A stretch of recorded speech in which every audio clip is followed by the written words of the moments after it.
अपने सबके मिथिला संस्कार पर स्वागत करै छी। बरसाइत आबऽवला अइ, बट सावित्री आबऽवला अइ।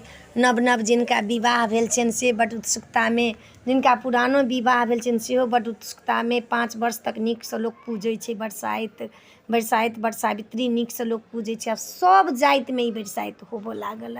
ई एकेटा आब जातिमे नहि छै, पहिले होइ छलिए ब्राह्मण कास्टमे, से नहि आब सब जाति करैए, छोटसँ छोट बड़कासँ बड़का सब जातिमे बरसाइत करैए।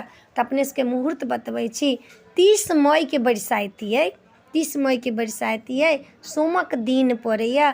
तऽ अपने सबके मुहूर्त बता देलहुँ पहिले ही जे तैयारी करब। एहिमे तऽ बड्ड तैयारी करऽला होइ छै, बड्ड खर्च लगै छै। आब तऽ अर्थके अनर्थ छै, जतेक लोकके अर्थ छै ततेक लोक करै छै। तऽ 30 मई सोमक दिन पड़ैए।